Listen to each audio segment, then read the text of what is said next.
or faced an unstoppable offense, or maybe a little bit of both. Lamar has a perfect passer rating, and Derrick Henry got 2 more touchdowns in another 100-yard game. Here's Henry postgame. If you want to take away him running the ball, go over your head and throw it. And if he got to run it, he'll do that as well. So hats off to him, man. He's the engine to make this thing go. And MV3. Okay, here's Lamar yesterday, Brew. Completed 84% of his passes, perfect passer rating for this 4th time in his career. Lamar now the odds-on favorite for MVP. Is he running away with his 3rd MVP? He is. Look, it's still early. I mean, 9 games in, you still got a lot of football left to be played, so I'm not saying it's sewn up. But right now, he is he should be the overwhelming favorite. He was first on my ballot last week. I think another week he was. But he clearly is the MVP right now. 20 touchdowns passing, just 2 interceptions. Only 4 guys have ever done that in the first 9 weeks of the season. Russ, Drew Brees, Russell Wilson, and Mahomes. And so he's throwing it better than ever. And Nick may make this point, but I feel the same way if he does make it. This puts more pressure on Lamar to be great. We've been working together. This precedent is weird, and it puts even more pressure on him in the playoffs. I have written down. Like, even if they lose, he can't play poor. Like, if they lose in a shootout to Kansas City and he throws for 300 because plus. The defense falls apart. He has got to play well. And I've always said, we disagree on this. Nick has blamed Lamar for his poor playoff performances and compared him to Harden and Embiid and Aaron Judge. Like, I've said it's different because I think with those guys, it's mental. There's a little choking there. I don't view Lamar as choking. I have viewed Lamar, as great as he's been, as not being an elite passer. So you think and when that you get to the from last season to this season? Yes, because when you get to the playoffs, I think his passing has been exposed or lack thereof. Now he's an elite passer.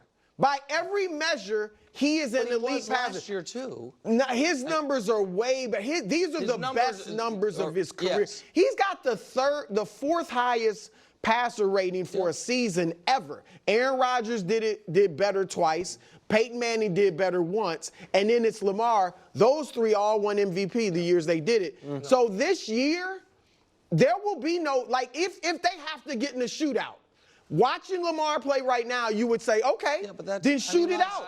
No, well, look at his number. I understand. And listen, he's never had a 4,000-yard season. He's on pace for it here. He's throwing for 265. His volume's way higher. And he's efficient. And he's not even throwing it a ton. Right, but the yards per attempt and the highlights yesterday were, we can show some of them here. His highlights are unbelievable. Oh, that's different.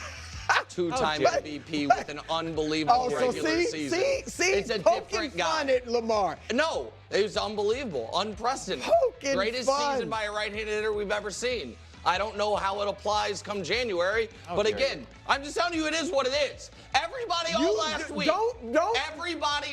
last week went after Aaron Judge, and nobody said they were being mean. Nobody said you're being unfair. And so in the midst of it, what I'm telling you is, we can stop with the Judge highlights at this point, but I do appreciate the supercut. If next year Aaron Judge hits another 55 home runs and someone's on TV saying, I appreciate it, he can be MVP, but I'm going to hold out my belief he's going to be different in the postseason, no one will say that's unfair. We are just a year ahead of that track for Lamar right now. Lamar won his 2nd MVP last year, had that unbelievable year, and then had the same playoffs he's always had. So these are 2 different conversations. He was good against Houston. He was good. He's good against Houston. He right now is the clear-cut favorite and deserves to be. It's going to be a weird thing because right now they're also the 5 seed, so that's tough. But it's that's a different animal than are you scared of the Ravens. He's clearly terrible at practice. That part we know. The Niners do it. But maybe in a game. Maybe. I don't know. He turns it on. The lights are brightest. The trade deadline is tomorrow. Again, the Cowboys are 3-5. Jerry had been interested in making moves, but now with this Dak news, we don't know what he's going to do. Maybe he's going to turn him from a seller to a buyer on the trade market. Who's to blame here? I mean, it's Jerry. undeniably. And it's, man, if they had just held their water on the Dak negotiation, everything about this season, Brew, is taking on a different light. Yeah, it sucks. And yeah, maybe if they had done that, we would be blaming the bad season on them not paying Dak. But there would be a real light at the end of the tunnel, which would be, okay, we are going to, everyone's like, oh, where are you going to find your next quarterback? Well, I'll tell you where. In the top 10 of the draft. You know what I mean? Because that's the type of, right now they would have, I think. And you can find good, you know, a lot of great ones have been found after that. Right, but I'm saying a lot of people were thinking, well, how are the Cowboys going to draft a guy in the first round if they're only drafting late in the first round? This year that wouldn't be the case. You'd be able to kind of clean up your books. They could, like, I just think every step Jerry made this offseason was the wrong one. First bad step, keep McCarthy in a lame duck year. That hasn't worked out. Second bad step, in my opinion, not getting Micah signed, because you're clearly going to bring him back. We see what the defense looks like without him. His negotiating position's actually gotten stronger by not playing. Waiting on CD, waiting on Dak, and then paying him anyway, sitting out free agency, all of that is Jerry Jones. And had they simply waited on Dak and said, all right, let's see it this year, then I think they're in a position where it's like, well, maybe Cam Ward would look great as a Cowboy. Yeah. Maybe Shedeur or wherever, whoever's going to be the sixth pick of the draft, whatever it is. My guy. And so, but regardless, and have that money to build out your roster. Right, and be able to have legitimate talent around it. Instead, you have the highest paid quarterback in football. I don't know if we can show the Dak numbers, having arguably the worst season of his career, and now injured again. So I put that on Jerry. Can we play? I think we have a quote from Jerry talking after yesterday's game. If we can get that about, you know, the trade is in the mail or whatever, we can get that. But in the meantime, this will be the third year in the last 5 seasons that Dak's missed multiple games. So he's not only 31, playing poorly, huge contract. I mean, I don't want to call him, he's not injury prone, but he keeps getting hurt. It's on the line, the injury prone thing. It's like he's missing serious games. So I don't know if we can get the quote, but okay, let's hear it. What Jerry talking about. We could, yes, it takes to tango, but we've got some things in the middle. We're going to do everything we can at all times to improve this team, and in our judgment, if what you have to give up helps improve it, we'll do it. I mean, I know everybody understands. I don't think I have to say it, but we'll go for it. Jerry, are you still all in on 2024? Are you still all in on 2024? Well, I am. All right, to me, it all makes sense now. His first quote, it's in the mail. Now, Jerry's 82. I don't expect him to be up on modern technology like he used to, like young kids. Mm-hmm. The problem was the contract offer for Derrick Henry and Saquon Barkley and Dak got lost in the mail. Oh, snail mail. Snail mail. He's doing snail mail while everybody else doing. He's calling people? No, he's 82. It's mail. All right, maybe it'll get there. It took all summer for Dak's contract offer to get there. No, look, Jerry's clearly. Did we play that sound just so you could play that and tell that joke? We only needed the beginning. We didn't need all the rest about him being all in. Yeah. We know he doesn't know what all in means.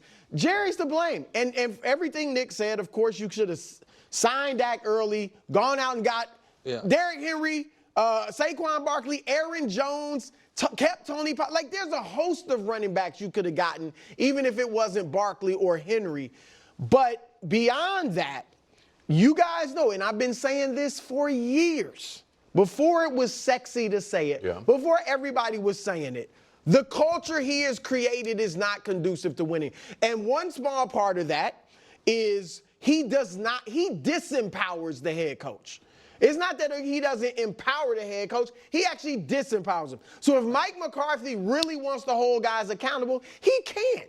Because we can go talk to Jerry. We know Jerry's running things. We heard Jerry on the radio saying this and saying that and talking about you, Mike McCarthy. We're only listening to you so much. When we really want to hear something, we'll go to Jerry. So he disempowers the coach and takes away his ability to be the authority figure with that team. And being buyers right now would be insane. They should sell.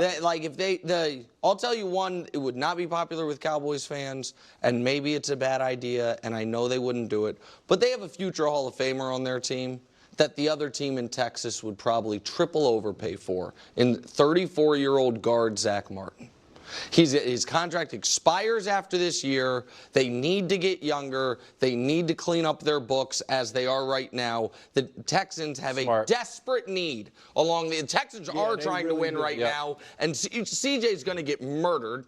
And so, like, could you get a second-round pick for the Texans saying, screw it? We have this moment right now for a guy who might walk in free agency anyway, who's 34 years old. Maybe. I don't think they do it. There's some of their overpriced secondary pieces, maybe. They should be sellers, not buyers, certainly with the deck in. The Micah thing is off the board for you, though? You can't trade. You can't.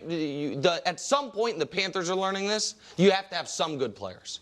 The Panthers are like, we'll trade all our good players, and then they're just terrible with no path. No, so yeah, to me, the Micah even thing, if you get a good quarterback, you never know. You got to keep your young, good players. Head to Baltimore, where the Broncos defense either got exposed